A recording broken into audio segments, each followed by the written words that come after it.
Well, hi everyone. Welcome back to my channel. If you're new here, thank you for joining us. Today it's going to be an exciting one in the garden. A lot of work to do. I thought that I was going to be able to complete this in one swoop, but there was so much work to do in the garden. It's been so hot, so I wanted to go ahead and show you kind of a review of what it looked like in the months before I actually got to redesigning my garden. As you know, June is beautiful. The plants are just coming alive and everything looks just gorgeous. It's starting to green and get a lot of bloom spikes, and there's no leaves in the garden. Even though my garden bed was not successful, I did manage to grow some stuff from seeds, but the insects really ate them, so I'm gonna have to find a solution. Here in the front I have some juniper cypresses. They're doing beautiful. I have some sticks on fire and some barrel cacti, and they're all doing great.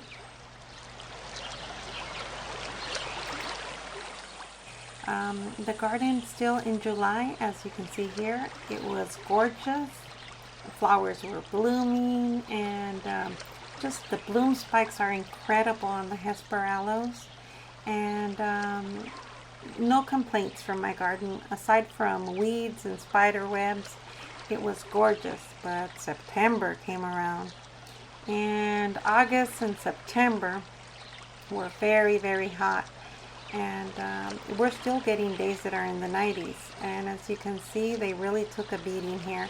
A lot of my aloes were they shrank in size, and so did my echeverias, and the aeoniums.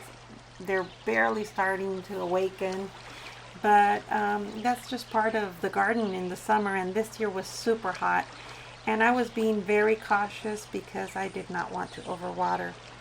Here you're seeing how the aeoniums are waking up, and actually this planter did great. It was in the center of my table in the north side garden, and it did just great. I mean, Agatha really enjoyed some of the pots because she thinks she's a flower, and in my book she is.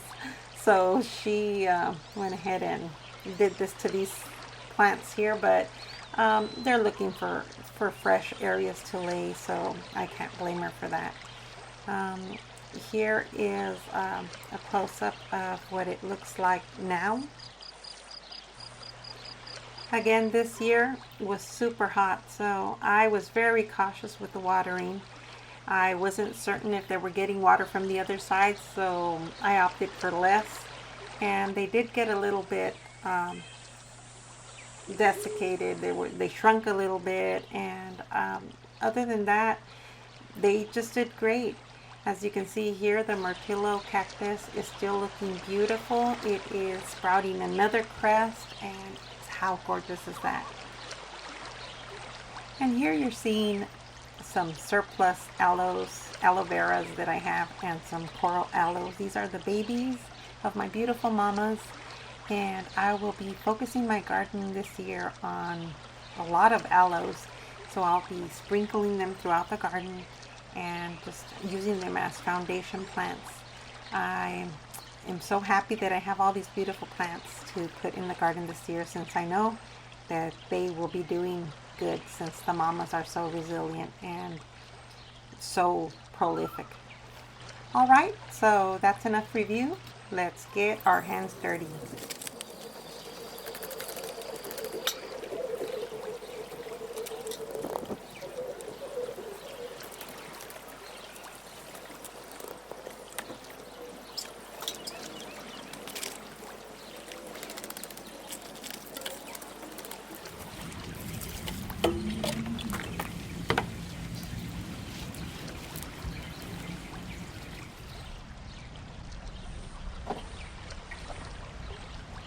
Okay, so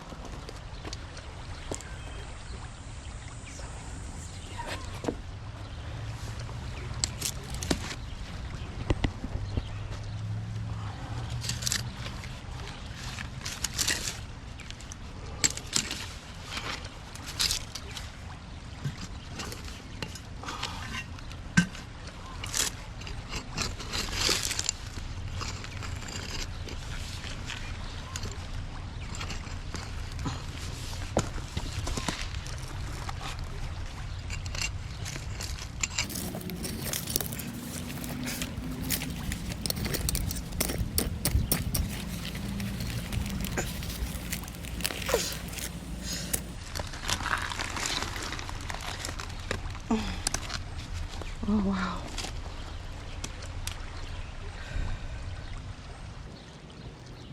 Okay, so here you're seeing this beautiful coral aloe, and she's got tons of babies, so it's time to clean her up, cut off all the dead leaves at the bottom.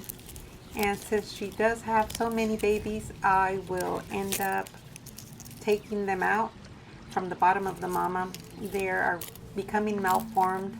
They need to be on their own. So here I'm just trying to grab them from the bottom, trying to get a little bit of root if possible.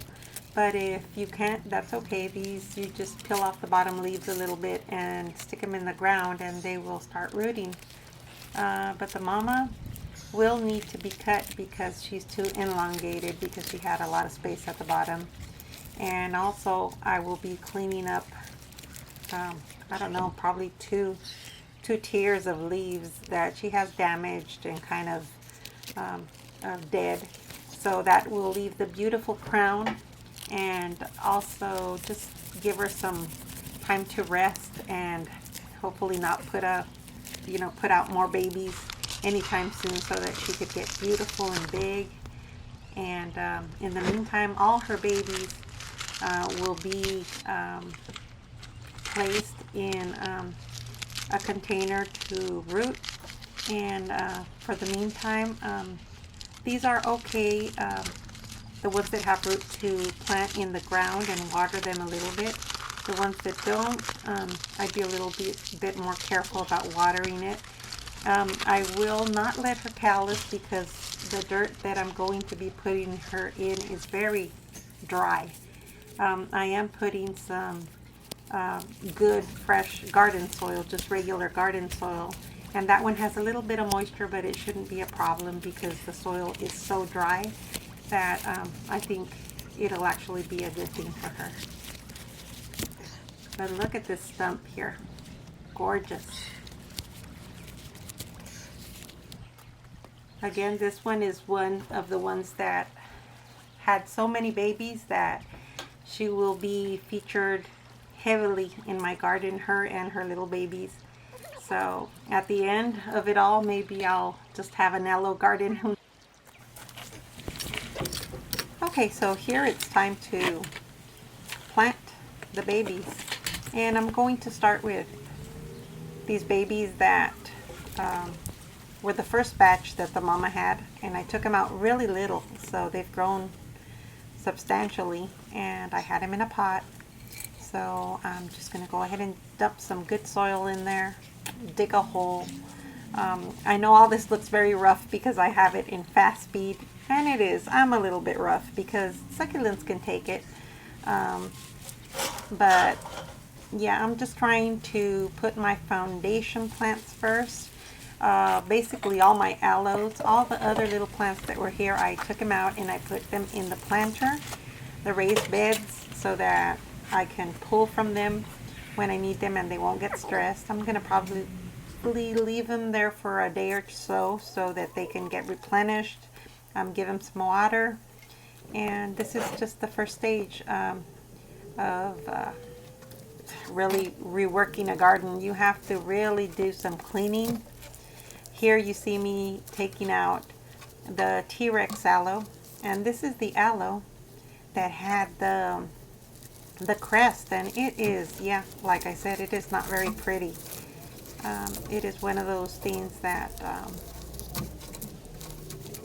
it's a kind of a miracle that it happens, but it's not one that you desire on an aloe, I guess, because it doesn't look as pretty like on a cactus when it happens, a crest, or even on, let me see what else, crest pretty. Yeah, I think the cactus are the ones with the prettiest crests. The Gibby floras have crests too, and they're pretty wonderful. Here I'm cleaning out just the insides because they get very dirty. Because yeah, I have a situation going on in the back of this rickety fence. Hopefully they'll replace it soon, and I'm gonna go ahead and put some boards to cover those gaps so that when they blow the other side under the hedge, it doesn't come onto my garden. But I was very pleased that I'm not getting all that moisture in this area. It didn't work for the Opuntia area, but for this area it was actually underwatered. So next year I'm going to increase the water in the summer because they could have used a little more water. But I'm very happy that I only lost a couple of succulents. So now it's time to reset them. Another thing I wanted to show you with these echeverias, they're gorgeous and so resilient, but if they're not getting enough water, this is what I'm saying, you know, there's no coming back from overwatering sometimes, but underwatering is always better, because as you see, this gorgeous one here apparently was getting water, but this one was lacking water, and it set off some air roots from the top of the stump so that it could get the surface water, because the root was buried too deep and it was very dry, so it wasn't getting enough moisture. So just to show you that these plants try to find a way to survive, and again, it's way better to underwater than to overwater, because it has a solution. As you see here, I'm just cutting right under those air roots so that I could reset it in the ground, and it already has a start, so that's wonderful. Okay, this is the end of this video, part 1. Part 2 will be coming out next week, and it was a doozy. We had tons of problems. The puntias will need to totally be taken down and restarted. We also had a situation with agave perii, the artichoke agave.